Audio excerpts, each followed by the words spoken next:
assault and batteries, but my trunk stay ever ready. Assault and battery, if you scared, you never ready.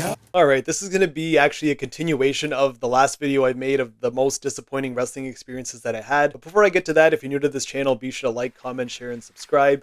If you've had any disappointing wrestling fan experiences, I'd love to hear them, love to read them in the comments. So I remembered this while I was going through my vlogs trying to find a YouTube short to upload. I've been uploading a lot of my YouTube shorts every other day that I don't put up a video. And I got to SummerSlam 2019. And the first day we went to Access, so SummerSlam was, it was just like WrestleMania weekend. You had Access on Friday, you had NXT on Saturday, and then you had the SummerSlam pay-per-view on Sunday. And Friday we went to Access, and it was great. It was like so different compared to like what Retro WrestleMania Access would have been. You also have only 20 to 25,000 people, about 20,000 I want to say, like max. But then WrestleMania you have about 80.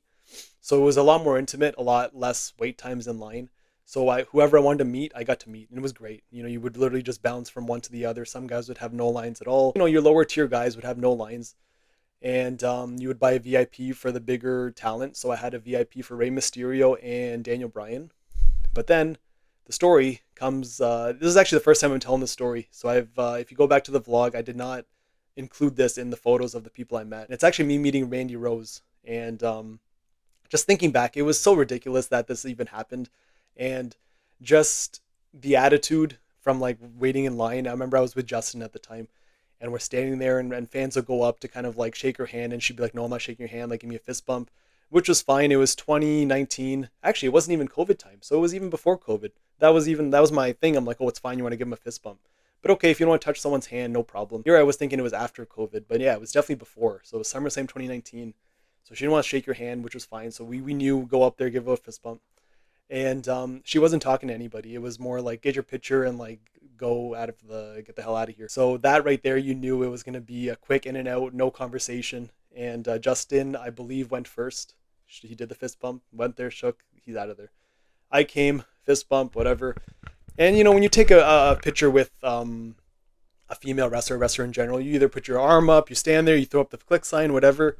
And she put her arm around me, so I'm like, all right, I'm gonna put my arm around her. And I guess, according to her, my arm was too low. She claims that my hand was like on her waist, kind of like maybe a little bit below. I'm like, brother, my hand is not gonna go where you think my hand's gonna go. And it's funny because it reminded me of that video that came out this past weekend of Cora Jade, who called out a fan because he was touching girls' asses or whatever. But this is what she claimed I was doing. But she didn't like call me out on it. She kind of told the security like, hey, like she waved him over. And the security's like, hey, like put your hand like higher up. I'm like, my hand's on her waist, so where do you want me to put my hands? So now I'm like awkward. And as he's telling me that, I'm kind of looking, and I'm in shock at this point that I'm getting accused of putting my hand in a spot where, you know, that makes a woman uncomfortable. And photo got taken, and I'm gonna post the picture now, but I am in shock. Like I'm so like taken back that this has been like, it didn't ruin my day, but it definitely caught me so off guard where the picture turned out absolutely like atrocious. See, I feel like she's happy in it, but like me, I'm like, what the fuck's going on here? And the picture's taken, I left. And I remember telling Justin, I'm like, you know what the fuck she just said? I'm like, she told me my hand was too low. He's like, what? I'm like, yeah, that's what I said. It was just crazy then. And I feel like that's why fans kind of don't want, and I feel like men in general, I know this is going to turn into a big thing. I'm not going to go into it, but like, this is why I feel like you got to be so careful of like taking photos and doing whatever, because one wrong accusation is going to lead to either you getting called out on Twitter, like what happened with Cora Jade, or this kind of thing where I'm like, now I don't want to meet any girls. Like I met Natty, was the first person I met, and she was fine, great, no problem, gives you a hug, whatever, everything's good.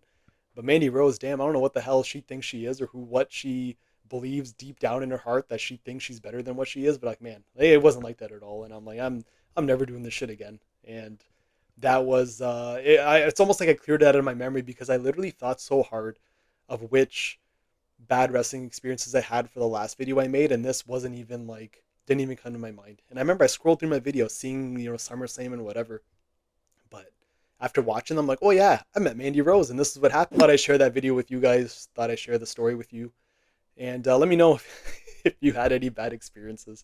But yeah, it's embarrassing, it's funny, and it's just amazing all at the same time. And it's just incredible. But yeah, that's it. And I'll see you guys in the next video.